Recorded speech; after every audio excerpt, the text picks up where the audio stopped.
안녕하세요. 오늘의 데일리 뉴스레터에 오신 것을 환영합니다. 1. 러시아는 중국 위협 현실에 접근. 2. 한국은 LNG 선박 최대 위기.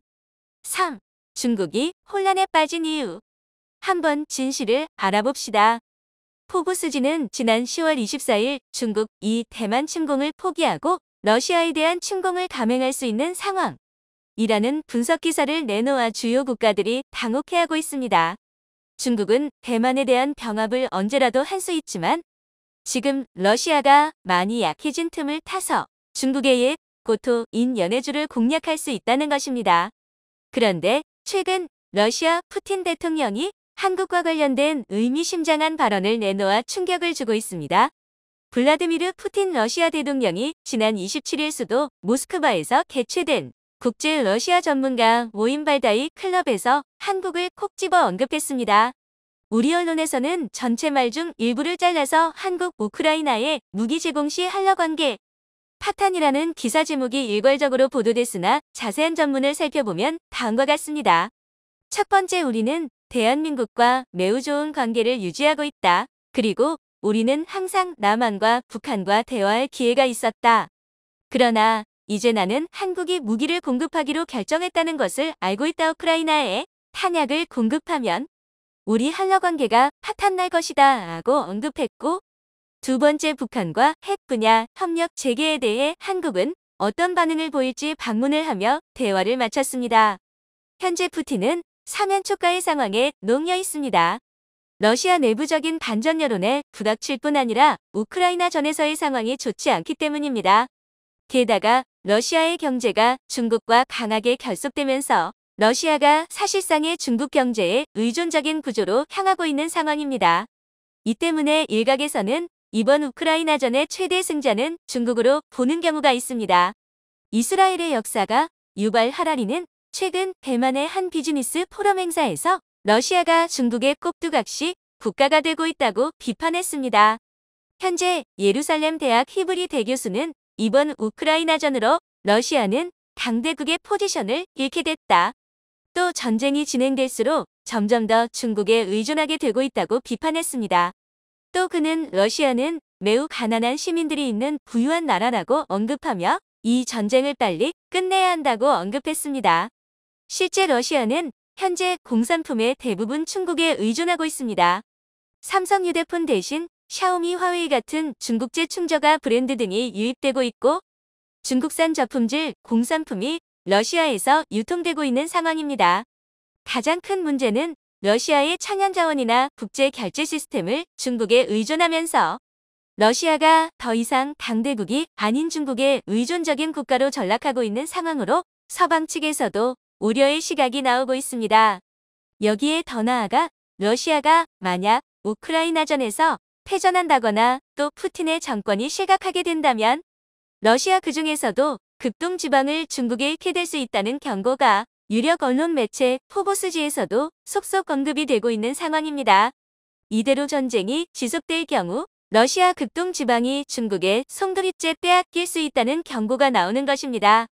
이러한 상황에서 푸틴이 한국에 우호적 메시지, 상당히 조심스러운 듯한 메시지를 내보내 관심이 집중되고 있습니다. 우리 언론에서는 매우 강경한 어조로 한국이 우크라이나에 무기를 판매할 경우 러시아는 북한에 핵 개발을 지원하겠다는 식으로 언론 보도가 나왔으나 한국 내 러시아 관계자들이 서둘러 진정시키며 올바로 된 해석을 전문을 공개하며 분주한 모습을 보이고 있습니다. 그렇다면 러시아가 왜 한국을 이렇게 신경을 쓰는 걸까요?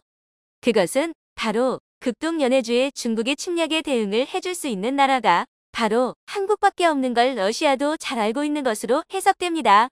푸틴은 지속적으로 극동개발, 특히 일본과 영유권 갈등 문제가 있는 남사할린 쿠릴열도 문제에 있어 한국 기업들의 참여 및 혜택을 크게 늘리며 한국 기업들의 참여를 요구하고 있는데, 안보적인 상황에서도 마찬가지이기 때문입니다.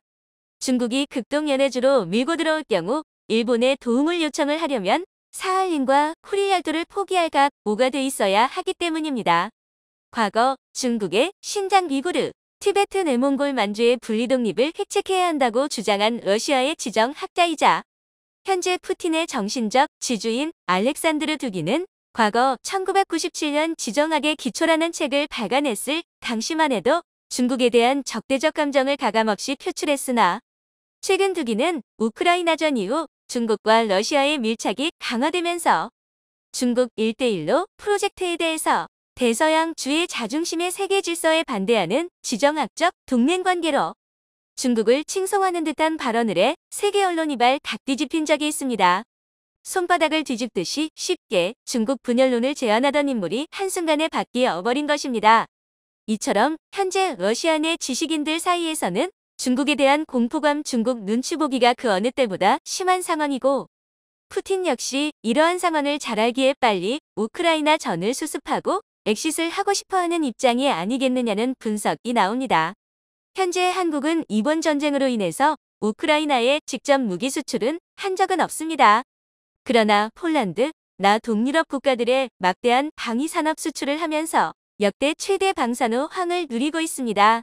하지만 세계적인 지정학적 위기 감고조로 인해서 환율 폭등, 원자재 값 상승 등의 우려로 인해 한국 경제 위기가 커지고 있는 만큼 조속히 러시아 우크라이나 간 사태가 종결되는 것이 옳은 상황인데요. 최근의 상황을 보면 중국이 서서히 러시아의 편을 들지 않고 있는 것을 알 수 있습니다. 각종 유엔에서의 표결에서 중국은 북한이나 시리아처럼 확실하게 러시아 편에 표를 주지 않고 중립 입장 혹은 기권표를 행사하며 러시아에 다소 애매한 입장을 보이고 있습니다. 과거 제2차 세계대전 당시에 러시아도 일본에 대해서 현재 중국과 같이 애매한 입장을 보인 적이 있습니다. 제2차 세계대전 당시 연합국이던 러시아는 일본에 대해서만큼은 중립적 입장을 보인 것입니다.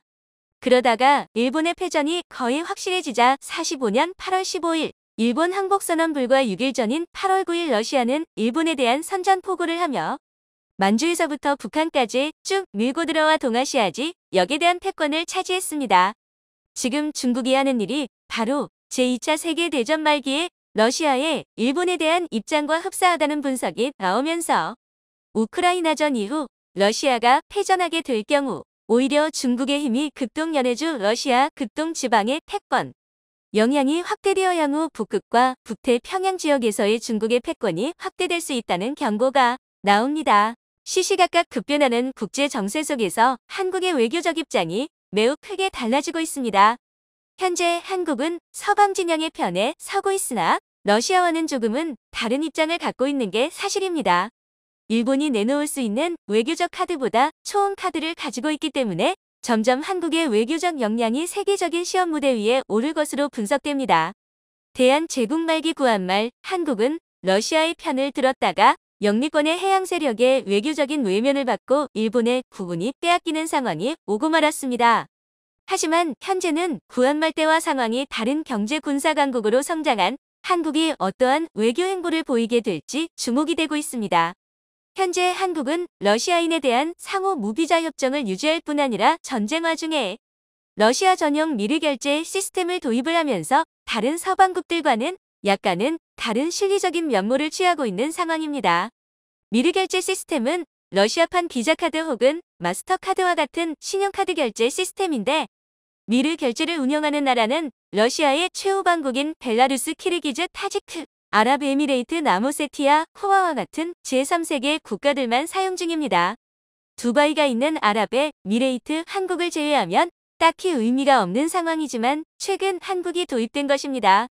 가장 좋은 시나리오는 러시아의 민주화 리더인 알렉세이 나발리와 같은 친서방적 면모를 띠면서 러시아의 참된 민주주의를 실현시킬 수 있는 인물이 푸틴을 대체할 새로운 리더십으로 떠올라서 중국을 견제하는 역할을 하면서 한국과의 손을 잡는 시나리오가 가장 바람직한 상황이지만 과연 푸틴의 야욕이 러시아를 파멸의 시국으로 몰아넣는 지경에 이르게 될지 아니면 러시아의 봄이 찾아오게 될지 기추가 주목됩니다. 분명한 점은 러시아가 민주화친 서방화된다면 미국이 추구하는 대중국 견제 전략의 진영이 거의 완성 단계에 이르게 된다는 점입니다. 이러한 일에 맞추어 한국이 지정학적 안정성을 얻기 위해 할 수 있는 일은 무엇이 있을까요?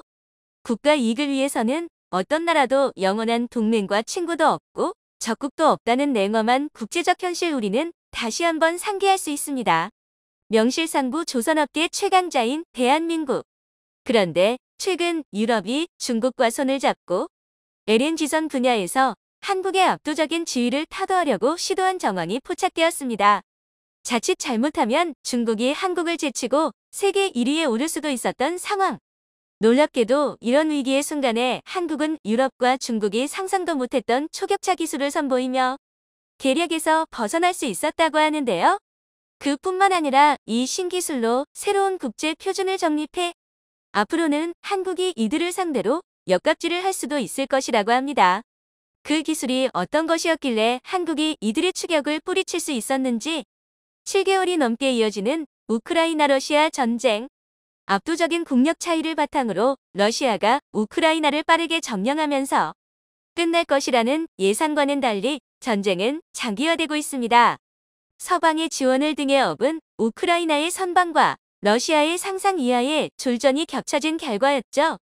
일진일퇴를 거듭하는 가운데 푸틴은 점점 처음 계획과 들어지는 전황에 손에 든 카드를 하나 둘씩 꺼내놓을 수밖에 없게 되었습니다. 그런 상황 속에서 유럽 대륙은 혼란에 빠졌습니다. 바로 러시아가 내놓은 천연가스라는 카드 때문이었죠. 그동안 러시아에서 들여오는 값싼 천연가스에 크게 의존해왔던 유럽은 푸틴이 가스관을 들어막고 협박해오자 흔들릴 수밖에 없었습니다. 한때는 유럽에서 가스 구입이 어려운 사람들은 도끼를 들고 산으로 나가 땔감을 모아야 할 것이라는 이야기가 있었을 정도로 푸틴의 협박은 엄청난 여파를 몰고 왔고 유럽 각국은 이러한 상황을 모면하려고 에너지 자원 확보에 열을 올렸습니다. 그 중에서도 독일은 가장 심각한 위험에 처해 있었던 나라였습니다. 러시아산 에너지 의존도가 너무 높은데 이를 대체할 다른 돌파구가 도무지 보이지 않았죠.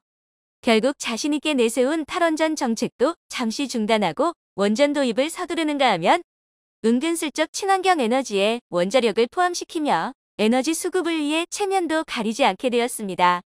부유식 LNG 설비를 설치해 저장 용량을 늘리는 방법들 고민하거나 미국으로부터 셰일가스 및 석유를 공급받는 방법으로 위기를 모면해 보려고 했던 유럽은 냉혹한 현실을 직면해야 했습니다. 바로 다가오는 12월 겨울의 한파가 유럽을 덮치기 때문입니다.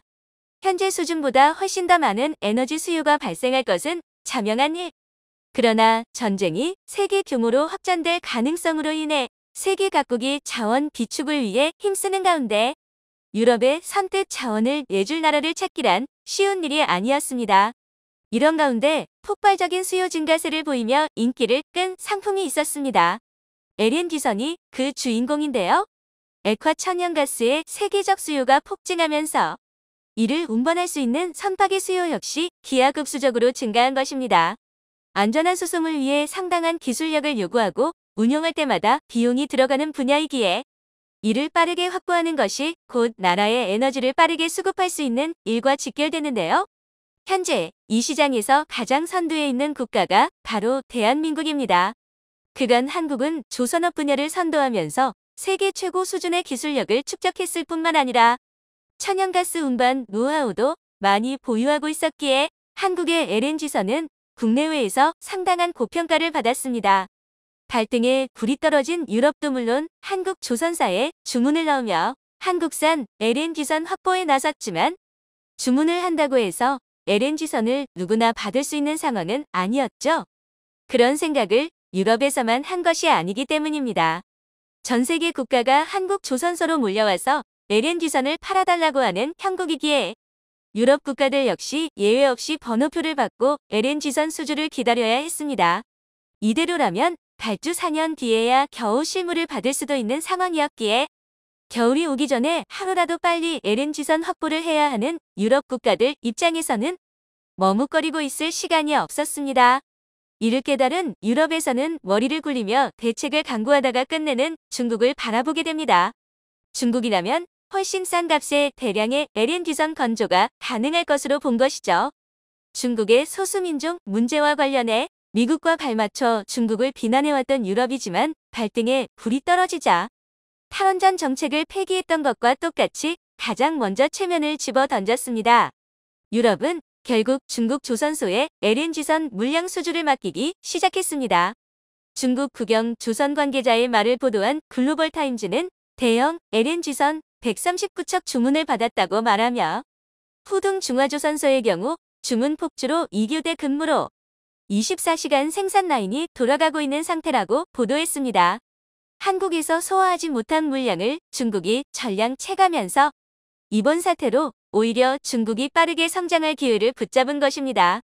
게다가 최근 유럽에서 중국의 기술까지 지원하겠다는 발표를 하며 한국 독점의 조선시장에 제동을 거는 모습을 보였습니다. 그 시작은 바로 프랑스 기업 GTT였습니다. LNG 운반선 제조는 다른 국가에서 함부로 흉내내기 어려운 분야입니다. LNG 운반선의 핵심 기술인 화물창이 구현하기가 매우 까다로운 기술이기 때문인데요. 극저온 화물창과 연료 탱크를 제대로 만들 수 있는 나라는 손에 꼽을 정도죠. 프랑스와 한국이 그 몇 안 되는 국가에 포함되어 있습니다.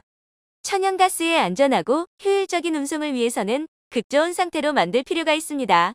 천연가스를 초저온 상태인 영하 163도로 만들어 액화시키면 부피가 기체 상태보다 600분의 1로 줄어들어 훨씬 많은 양을 안전하게 운반할 수 있기 때문입니다. 하지만 이 초저온 상태를 유지하면서 항해를 하려면 특수한 기술이 필요한데요. 현재 그 기술을 독점하고 있는 기업이 바로 프랑스 기업 GTT입니다. GTT는 과거 한국의 극저온 화물창 기술을 제휴해주고 그 대가로 한국으로부터 매년 거액의 로열티를 받아갔습니다. 이를 통해 LNG 선박 한 척당 100억 원에 해당하는 금액을 손쉽게 벌어가면서 국내 조선소들 사이에선 불만의 목소리가 점점 높아졌죠. 급기야 GTT는 독점 기술을 보유한 덕분에 생긴 이 점을 악용해서 한국 조선소들을 상대로 갑질을 하기 시작합니다. 기술 라이선스 구입만으로 끝나는 것이 아니라 각종 테스트 및 생산 현장 감독까지 포함하는 엔지니어링 서비스를 강매한 것인데요. 만일 서비스를 구매하지 않으면 기술 협조에 불응하겠다는 자세를 취하며 한국 조선소들을 울상짓게 만들었습니다. 그렇지만 결국 기술 가진 이가 밥이었기에 조선소들은 군말 없이 GTT의 요구를 수용할 수밖에 없었습니다. 다행히 그때까지는 라이선스를 보유한 곳이 오로지 한국뿐이었고 중국이나 일본 등 경쟁국의 GTT가 라이선스를 넘긴 적은 없었기에 LNG선 경쟁력 자체가 약화된 것은 아니었기 때문이었죠. 그런 가운데 GTT가 돌연 중국에게 라이선스 계약을 제공하면서 태도를 뒤집은 것입니다. GTT는 맥 장수 조선소와 기술 지원 및 라이선스 계약을 체결하며 중국이 한국을 뛰어넘어 조선시장 최강자로 군림할 수 있는 조건을 만들어주었습니다. 중국에게 일감이 쏠리는 것도 모자라 라이선스 공유까지 이뤄지는 바람에 자칫 잘못하면 중국에게 시장을 빼앗길 수도 있는 상황. 장난조선소, 대련조선소 등 중국의 주요 조선소가 갑자기 LNG선 생산을 선언하면서 LNG선 굴기를 선언하고 대형 LNG 운반선 건조 연구소인 후둥 중화조선은 생산 라인을 추가 건설하며 중국 조선업계 전체가 LNG선 생산에 집중 투자를 서두르고 있는데요. 결과적으로 유럽이 중국을 이용해 한국의 목을 죄려드는 셈입니다. 이런 위기 상황 속에서 칼을 갈던 한국은 마침내 숨겨진 카드를 꺼내며 중국과 초격차를 선언합니다. 절대 갑이었던 GTT한테까지 큰 한방을 먹이며 압도적인 기술력을 과시했는데요. 바로 대우조선해양이 세계 최초로 공원관광 소재 LNG 연료 탱크를 탑재한 초대형 원유 운반선 VLCC를 건조한 것입니다. 지금까지 극저온의 액화천연가스를 견디는 화물창과 연료 탱크의 소재는 니켈, 합금강, 알루미늄, 스테인리스강 뿐이었습니다. 하지만 이들 소재의 경우 까다로운 작업 공정과 높은 가격이라는 단점이 있었고 무엇보다 낮은 강도로 인해 운반 위험성이 컸습니다. 그런데 한국에서 이 모든 단점을 극복한 공원관광 소재로 연료 탱크를 만드는 기술을 세계 최초로 개발하면서 기술 격차를 선보인 것입니다. 공원관광은 강철과 망간의 합금으로 망간의 비율이 11에서 15%로 높은 편입니다. 공원관광은 충격 강도와 내마무성으로 유명한 소재이지만 그 정도가 너무 심해서 가공성이 극히 나쁩니다. 그런데 한국이 이 소재로 그 어렵다는 액화 천연가스 탱크를 만들어버린 것인데요. 값싼 금속이 재료다 보니 기존 소재 대비 가격이 낮을 뿐만 아니라 극저온 성능도 출중해서 차세대 연료 탱크가 될 전망입니다. 한국은 이 탱크를 개발하면서 공원 관광 전용 용접 기술도 같이 개발했고, 덕분에 한국은 전 세계에서 유일하게 선진 연료 탱크 기술을 독점할 수 있게 되었습니다. 게다가 이를 통해 GTT의 기술에 기대지 않는 독자적인 극저온 화물창 기술인 KC2 기술 개발에 진척을 보이고 있다고 밝혔는데요. 기존 화물창인 KC1의 문제를 보완 기술적인 한계를 뛰어넘어 한국 고유의 화물창 기술 보유가 멀지 않았다고 밝히며 프랑스 독점 체제를 한국이 추월할 수 있다고 선언했습니다. 독자적인 기술 개발과 함께 세계 최초의 연료 탱크 기술까지 손에 넣으면서 한국은 프랑스에 매년 지불하던 로열티도 조만간 아낄 수 있게 되었을 뿐더러 새로운 국제 표준을 정립해 고지위를 가로챌 수도 있게 되었습니다. 역으로 공원관광 연료 탱크 기술 라이센스로 외국 상대로 로열티를 받을 수 있는 것이죠. 가격 경쟁력에서 압도적인 한국의 연료 탱크 기술은 세계 표준으로 자리 잡기에 부족함이 없는 상황. 실전 테스트도 무리 없이 진행되었기에 향후 연료 탱크는 한국 기술을 표준으로 한국 주도의 시장이 될 전망입니다. 당연히 중국을 앞세워 문제를 해결하고자 했던 유럽은 당황할 수밖에 없었는데요. 중국에다 기술까지 넘겨주며 한국의 목줄을 죄려고 했던 유럽은 오히려 이제까지 받았던 로열티를 거꾸로 한국에게 토해내야 할지도 모르는 상황이 되었습니다. 한국이 보여준 압도적인 기술력에 박수를 보내며 세계 최강 조선 기술을 보유한 대한민국이 계속 초격차를 유지하면서 세계 1위로 자리매김하길 기원해 보겠습니다. 이번 소식에 시청자 여러분들은 어떻게 생각하시나요? 의견을 댓글로 남겨주시면 저희가 확인하고 다음 소식에 긍정적으로 반영하도록 하겠습니다. 항상 건강하시고 행복하시고 좋은 일들만 가득하시길 바랍니다.